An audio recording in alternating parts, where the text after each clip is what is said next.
प्रणाम, नमस्कार। बहुत स्वागत है आपका उस कार्यक्रम में जिसका नाम है हे प्रभु आनंददाता।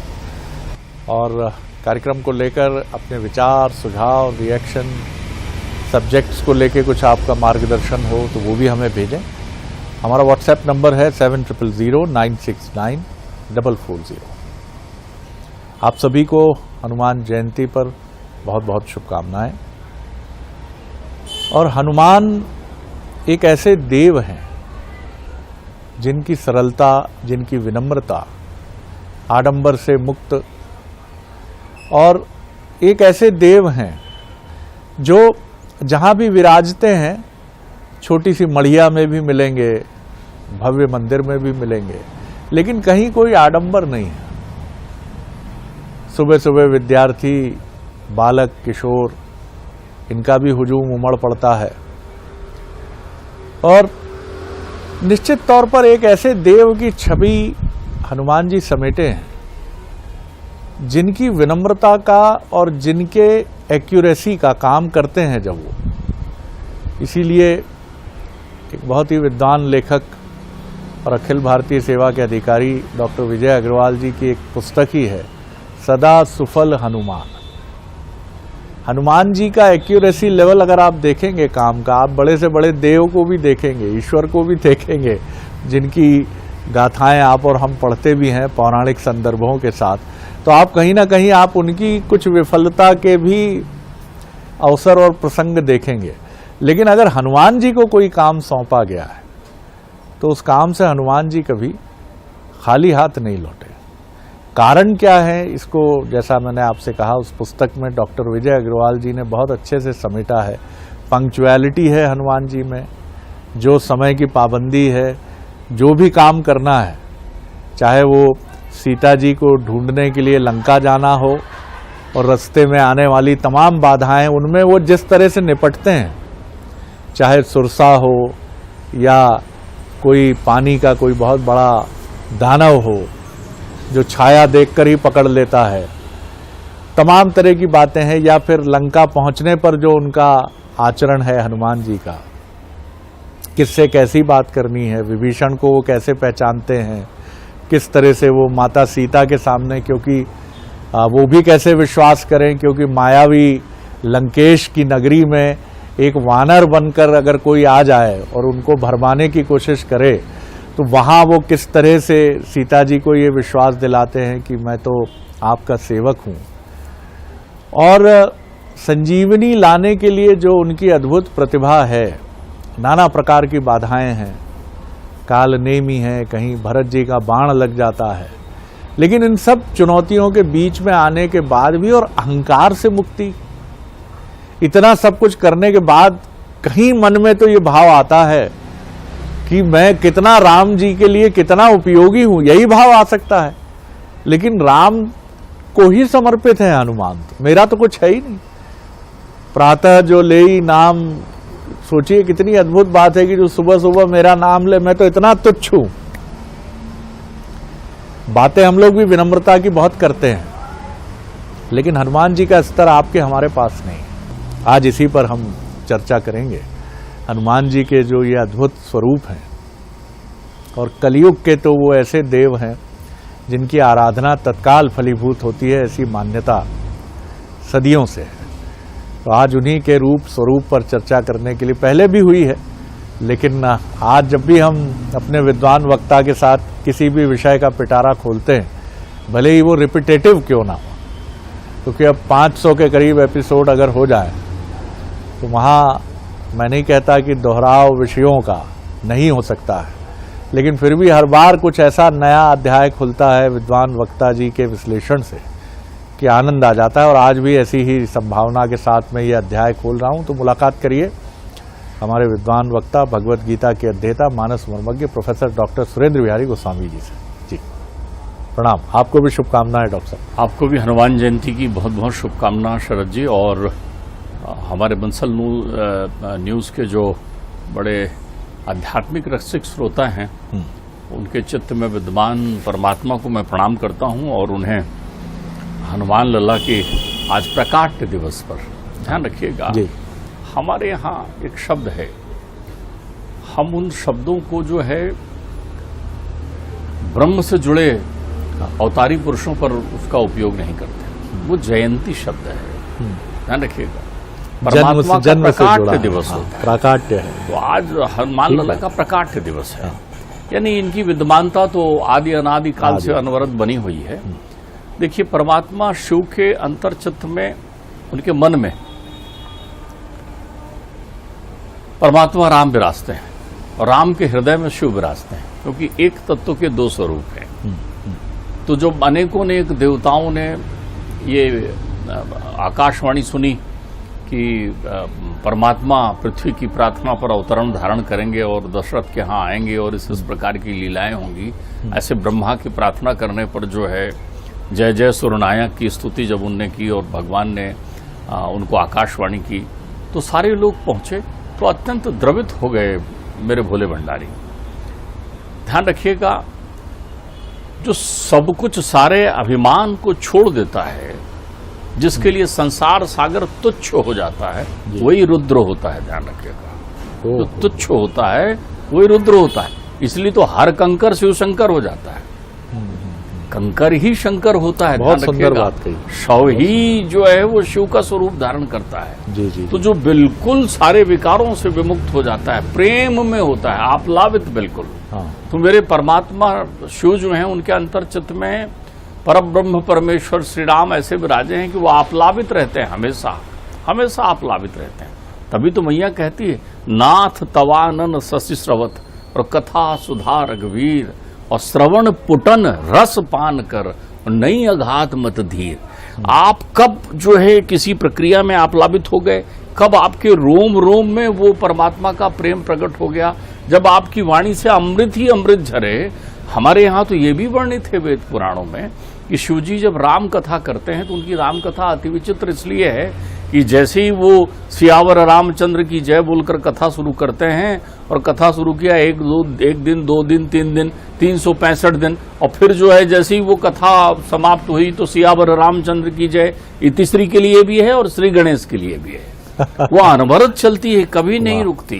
राम राम पुनि राम, वो लगातार चलती है, राम रामेति चलती है। तो उन्होंने परमात्मा के को प्रकट सानिध्य देने के लिए, ध्यान रखिएगा, क्योंकि परमात्मा एक ही परमात्मा के एक ही तत्व के दो रूप हैं, प्रकट सानिध्य देने के लिए रुद्र के रूप में अवतरण लिया है हनुमान लला का। तो हनुमान लला प्रकटतया रहते हैं, इसलिए तो वो अपने छाती को विदीर्ण करके दिखा भी देते हैं कि देखो मेरे हृदय में कौन बसा हुआ है। ये कौन हृदय है? शिव और हनुमान लला का एक ही हृदय है। वो स्वरूप बदलकर वहां उपस्थित हैं अपने उसमें। अब आप देखो, ये सत्य रावण भी जानता है, क्योंकि रावण को तो ब्रह्मा जी ने लिख ही दिया है उसके भाग्य में कि तेरी मृत्यु नर और वानर से होगी। तो इसलिए जब भी वो हनुमान जी को सामने देखता है, समझ जाता है कि ये यदि चाहें तो मुझे अभी एक हुंकार में भी मुझे पराजित कर सकते हैं। लेकिन उनमें भक्ति की प्रबलता है, क्योंकि उनके अंतर्चित्त में भक्ति प्रबल है, इसलिए उनके जीवन में सारी, ये तो हम उपाधियों को व्यक्त करते हैं तरह तरह के कि हनुमान जी ने ये किया, हनुमान जी ने वो किया। हनुमान जी से पूछिए तो कोई जाकर के कि तुमने क्या किया। प्रकट देव वो परमात्मा की सेवा में है। जैसे प्रत्येक गांव के बाहर में आपको शिवजी का मंदिर मिल जाएगा, प्रत्येक नदी के किनारे में कहीं न कहीं शिवलिंग मिल जाएगा। वैसे मेरे हनुमान जी भी क्षेत्रपाल की तरह, रक्षक देव की तरह प्रत्येक गांव में विद्यमान है, प्रत्येक नगर में विद्यमान है। जैसे एकांतेश्वर स्वरूप रख लिया है परमात्मा ने कई जगह, शिवजी के शिवलिंग ऐसे विद्यमान है कि कोई पूजा पाठ ना भी करे सदियों से तो भी ऊपर की बरसात के पानी से उनका अभिषेक हो जाता है। वैसे हनुमान लला कई जगह स्थापित है। अक्षुण्य हजारों वर्षों की खुदाई में भी यदि आपको दो तत्व मिलेंगे तो वो शिव और हनुमान के ही मिलेंगे। हर जगह वो विद्यमानता के साथ है, और उनकी विद्यमानता ही राम की विद्यमानता का प्रतीक अपने आप में हो गया है। तो हनुमान लला अहंकार से बिल्कुल विरक्त हैं, वो निर्मल हैं। हनुमान लला सेवकाई की जीवंत मूर्ति है। सेवकाई, प्रभुताई और सेवकाई का रिश्ता उन्होंने रखा है। यदि केवल एक भक्त का आपको चिंतन किया जाए कि भक्ति और भक्त का जीवंत स्वरूप बताएं जो भगवंत हो, तो हनुमान लला का स्वरूप ध्यान आ जाएगा। एक में वो भक्त हैं त्रिलोक के, उनकी तरह कोई भक्त नहीं है, ध्यान रखिएगा। और भक्ति उनके कारण ही अजर अमर है। जब तक हनुमान लला है तब तक भक्ति है, तो वो भक्ति के भी सहचर हैं, ध्यान रखिएगा। सही बात, बहुत भक्ति के प्रत्यक्ष रूप है हनुमान लला, उसको इस गूढ़ अर्थों में समझिए। हनुमान लला के वास के लिए हमारे यहाँ हरिवर्ष वंदित है, जहाँ उस हरिवर्ष में वो जो है गंधर्व के द्वारा राम नाम के गुण का श्रवण करते हुए वहीं विद्यमान रहते हैं। हमारे यहाँ 10 वर्ष हैं जिस पर अपनी चर्चा हुई है, उनमें से एक वर्ष भारतवर्ष है। ये 10 में केवल एक ही वर्ष है जो दृश्यमान है, बाकी हमारे जो 9 वर्ष हैं वो दृश्यमान नहीं है। इलावत वर्ष है, केतुमाला वर्ष है, उत्तर केतु कुरु वर्ष है जिसकी अपन ने चर्चा की है, हरि वर्ष है, कितने सारे वर्ष हैं। ये सारे वर्ष हुए हैं जो अदृश्यमान हैं लोकालोक की स्थिति में। तो हरि वर्ष में परमात्मा विद्यमान रहते हैं। हरि का अर्थ ही वानर होता है जी, हरि का अर्थ ही वानर होता है। नारद ने भगवान श्री विष्णु को हरिमुख होने का श्राप दिया था कि आप हरिमुख हो जाइए, क्योंकि नारद जी को परमात्मा ने वही हरिमुख प्रदान किया था। परमात्मा जब विराट स्वरूप धारण करते हैं तो उनमें एक मुख हरिमुख होता है, ध्यान रखिएगा उसमें। अर्थात उनमें एक मुख हनुमान लला का होता है, हनुमान लला का अपना मुख उनमें विद्यमान होता है।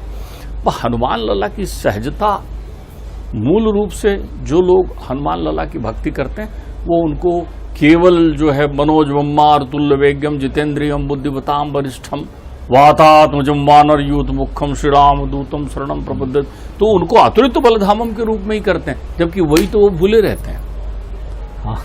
उनको स्मरण नाम रहते हैं। वाह वाह, वही वो भूले रहते हैं। बहुत सुंदर बात। एक जामवंत आते हैं तब उन्हें याद दिलाते हैं। कोई ऐसा भक्त आता है तो उन्हें पुकारता है, वो बल में कभी उनको बल का भूलकर भी अभिमान नहीं। और हमने कहा था हमारे कथा प्रसंगों में कि कभी उनको अभिमान हो भी सकता था, संभावित था ये मनोरोग आने की। तो मेरे परमात्मा ने उनसे कहा संजीवनी बूटी लाओ, जाओ। बड़े आर्त भाव से कहा, अब हनुमान इस समय तो तुम ही ये कार्य कर सकते हो। तो हनुमान लला चले परमात्मा का स्मरण करते हुए। देखिए रास्ते में उन्होंने एक दैत्य का भी संहार किया। अब दैत्य का संहार करके यानी बल देखिए पूरी प्रक्रिया में है, और पहुंचे और वहां पूरा का पूरा द्रोणागिरि पर्वत उठा करके वो संजीवनी बूटी का वो लेकर आ रहे हैं। हो सकता है जैसे हमारे यहाँ क्या होता है, हम लोगों के चरित्र को देखकर, जैसे आपने किसी लेखक की किताब नहीं व्यक्त की जी, तो फिर उनको आधुनिक संदर्भ में प्रबंध तंत्र से जोड़ देते हैं, जबकि उनके कार्यों में वो प्रबंध तंत्र नहीं होता। वो तो हम अपनी बुद्धिमानी से निकालते हैं उस तथ्य को। हाँ, हनुमान जी बहुत अच्छे प्रबंधक हैं। अब एक जो है हनुमान चालीसा के प्रबंध तंत्र पर भाषण देने लग जाते हैं, व्याख्यान। ये हमारा शब्दों का कुतूहल है। कोई हनुमान लला से तो पूछे जाकर के कि आप में कितना बल है। वो बोलेंगे मैं तो कुछ नहीं हूं, मैं तो अधम हूं। प्रात ले जो नाम हमारा तही दिन मिले ही ना आहारा, वो बोलते हैं। विभीषण को सुनाते हैं कि मैं कितना अधम हूं, मैं कितना नीच हूं, मैं कितना छोटा हूं, लेकिन परमात्मा की कितनी कृपा है। त्राहि त्राहि भगवंत। ये है बड़प्पन, ये है बड़ापन, ये है विशालता, ये है बल। तो जब वो लेकर चले आते हैं वो द्रोणागिरि पर्वत जो है, तो वहां उनको परमात्मा ने कितनी कृपा की है। परमात्मा चाहते हैं ये इतना सुंदर भक्त है, और ये भक्त जो है यदि भक्त शिरोमणि से ना मिले तो दो भक्तों को मिला रहे हैं। काम अधूरा रह गया है, युद्ध चल रहा है, रावण का अंत सुनिश्चित है, लेकिन परमात्मा ने भी उस पर अहेतु की कृपा की है कि तुम ये मत समझ लेना कि राम ही शक्तिशाली है। मेरी शक्ति का वो स्वरूप भी तो देख कर आओ जो एक भक्त है, जो भरत है। तो भरत बैठे हैं वहां अयोध्या में, हनुमान लला वहां से निकल रहे हैं पर्वत लेकर के, सूर्य को देख रहे हैं ललकार के, देख मुझे फिर से बालपन याद मत दिला देना। यदि तू आज उदित हो गया तो तेरा आखिरी उदय होगा, फिर तुझे ऐसा ग्रसूंगा कि छोड़ूंगा नहीं। बचपने में तो मैंने छोड़ दिया था ब्रह्मा के कहने पर, लेकिन अब जो है लिल्योता है मधुर फल जानी, अब ऐसा भक्षण करूंगा कि सूर्य रहेगा ही नहीं सृष्टि में। सूर्य अलग डरे घबराए हैं, उनकी हिम्मत नहीं है कि हनुमान लला जब तक द्रोणागिरि लेकर नहीं पहुंचे तब तक मैं उदय हो जाऊं। ध्यान रखिएगा, बहुतेरे बार अनंत ध्यान की गहराई में पहुंचते हुए विद्वानों ने अलग अलग व्याख्या की है, जिसमें गोते लगाई है। जब राम लला का जन्म हुआ था, प्रकाट्य हुआ था, उस समय सूर्य एक ही राशि में 1 वर्ष तक वहीं स्थित हो गया था और लोगों को भान ही नहीं रहा कि एक दिन 1 वर्ष के बराबर है। लोगों को ये भान ही नहीं रहा आनंद में कि पूरा 1 वर्ष एक दिन की तरह बीत गया है। तो सूर्य भी उस रात्रि में इतनी रात्रि व्यवस्था बना दी थी कि जब तक ये कार्य नहीं होगा मुझे उदित ही नहीं होना है। क्यों? मुझे भक्षणे वाले चले जा रहे हैं, खाने वाले। तो जब वो लेकर पहुंच रहे हैं पर्वत, तो नीचे से जब भरत जी देख रहे हैं तो लग रहा है कौन दैत्य है, तो वो बिना फल का बाण मारते हैं। ये विधा मेरे परमात्मा में भी है। ध्यान रखिएगा, मारीच को मारा बिना फल के बाण के, तो वहां सीधा वो वहां गिरा था लंका के पास जाकर, वहां से बिना फल का बाण। फल नहीं है उसमें, धार नहीं है उसमें, उन्होंने भी बिना फल का बाण मारा। देखिए कैसी सुंदरतम लीला परमात्मा की। अब हनुमान लला श्री राम हे राम कहते हुए जब ऊपर से गिर रहे हैं मूर्छित होकर, और जब उनकी मूर्छा उन्हीं राम के श्री चरणों में हो रही, देख रहे हैं राम जी आ गए यहाँ, तो राम और भरत का एक स्वरूप है ना। तो हनुमान लला जब वो दिव्य दर्शन कर रहे हैं तो बोल रहे हैं बोले मैं भरत जी, और ये बोले आप हैं जो परमात्मा के हृदय में रमण करते हैं, मैंने आपको नहीं देखा। तब हनुमान का ध्यान उस द्रोणगिरी पर्वत पर जाता है जो वहीं रखा हुआ है आसमान में। वो अयोध्या की धरती को छू नहीं रहा है, तो कौन उठाया हुआ है उसको, किसके बल ने उठाया है? हनुमान लला अंतर चित्त में, तब वो कहते हैं ना, तब वो जानते हैं, वो परमात्मा की उस कृपा को जानते हैं, उसकी अनुभूति करते हैं उनके चित्त में। तो हनुमान लला वो है जो प्रत्यक्षतः परमात्मा को अपने में समाहित किए हुए चलते हैं। यदि आप हनुमान लला का ध्यान कर लेते हैं तो परमात्मा का ध्यान कर लेते हैं। यदि आप इसीलिए हनुमान लला ध्यान रखिएगा, हनुमान लला का नाम लेना भी आवश्यक नहीं है। यदि आप परमात्मा राम का नाम लेते हैं तो उसमें हनुमान लला समाहित ही हैं। ऐसा कौन भाग्यशाली होगा जो अजर अमर गुण निधि सुत होऊ और करहु बहुत रघुनायक छोहू। तुम अजर रहोगे, अमर रहोगे, अनादि रहोगे और राम की सेवा करते रहोगे। तो राम की सेवा क्या है? लोक कल्याण। ध्यान रखिएगा, लोक कल्याण। इससे प्रत्यक्ष क्या होता है?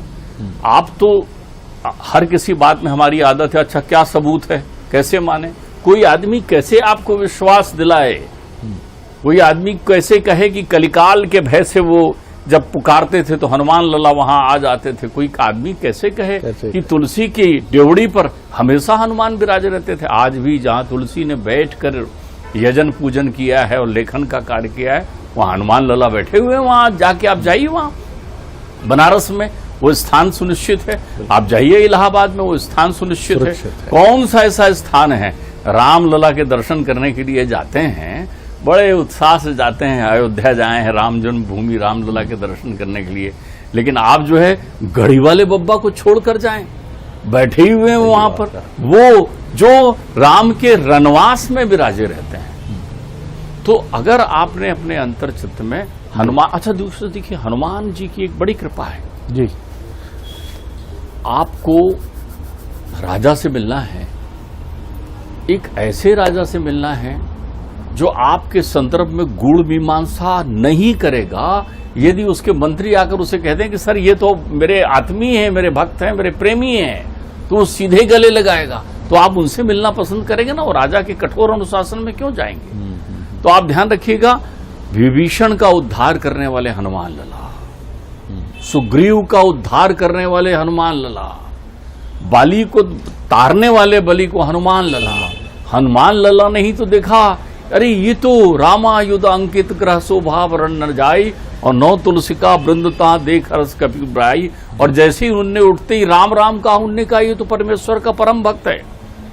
तो हनुमान लला की भक्ति यदि आप करना चाहते हैं तो ये विश्लेषण से न करिए कि उनमें कितना प्रबंध है, ये विश्लेषण से करिए कि वो और राम में भेद ही नहीं है। बहुत सुंदर आज हनुमान जी का ये स्वरूप जो आप और हम कितना समझते हैं मैं नहीं कह सकता, लेकिन भक्ति कैसी होती है जैसा डॉक्टर साहब ने हमें बताया, ये हनुमान जी चरितार्थ करते हैं। यानी भक्ति में भक्त किस तरह समाप्त कर लेता है, स्वयं को हो ही जाता है, मिल जाता है वो ईश्वर से, कितनी सुंदर बात है कि द्रोणाचल पर्वत नीचे नहीं आता। ईश्वर भी कैसी लीला करते हैं, राम कैसी अद्भुत लीला रचते हैं कि हाँ हनुमान, तुम्हारा जो विश्वास है कि हर चीज के पीछे राम है, तो देखो ना द्रोणाचल टिका है अधर में, आसमान में। और इसीलिए हनुमान जी का ये अखंड और अटूट विश्वास है कि मैं तो हेतु हूं, मैं कुछ नहीं, निमित्त हूं, करने वाले सब श्री राम है। देखिए, भक्त का विश्वास जब हनुमान जी के इस विश्वास के साथ जुड़ता है तभी वो परिपूर्ण होता है, क्योंकि कामनाएं, इच्छाएं भक्ति में भी होती हैं, अटूट होती हैं।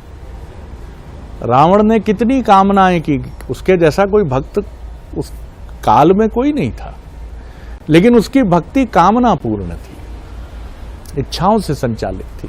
हनुमान जी की भक्ति ईश्वर में विलीन हो जाने की है, स्वयं को भूल जाने की है, मेरा वजूद ही नहीं है, मेरा अस्तित्व ही नहीं है। और इसीलिए ऐसा भक्त अपने इष्ट को, जिसकी भी वो पूजा करते हैं, उपासना करते हैं, उनको बहुत प्रिय होता है ऐसा भक्त, जो अंतर ही समाप्त कर देता है। और यही वजह है कि वो रुद्रावतार हैं, जैसा डॉक्टर साहब ने हमें बताया, क्योंकि राम और शिव एक दूसरे के पूरक हैं। और इसीलिए हनुमान प्रकट रूप में कि उनका साहचर्य मिले, इसलिए शिव जी की प्रेरणा से ही रुद्रावतार हुआ है। तो अद्भुत है हनुमान जी की ये भक्ति, जो बताती है कि भक्ति कैसी होती है, भक्त कैसा होता है। हम में से कई लोग अपनी भक्ति के अहंकार में कितनी बातें कह जाते हैं, मैं डरता हूं कि कुछ कह ना दूं, किसी का अनिष्ट ना हो जाए, मैंने देखा है, मैं सोच लेता हूं मात्र तो कुछ चीजें घट जाती हैं, मुझे कई बार भान होने लगता है। ये सब थोड़ी सी पूजा पद्धति और उपासना पद्धति में निमग्न होने के बाद उत्पन्न होने वाला अहंकार है। और कई लोग तो थोड़ी सी सिद्धि और सिद्धहस्त होने के बाद उसका एक प्रचार तंत्र लेकर भी बैठ जाते हैं। बहरहाल ये हमारा विषय नहीं है, जिसकी जैसी इच्छा है वो उस रूप में आगे बढ़ता है, और यही ईश्वर की भी इच्छा है। लेकिन बड़ा आनंद आया डॉक्टर साहब, बहुत प्रणाम आपको कि हनुमान जयंती पर आज हनुमान जी के स्वरूप को हम और परिपूर्ण रूप में समझ पाए। अगले एपिसोड में एक और विषय लेकर उपस्थित होंगे। प्रणाम।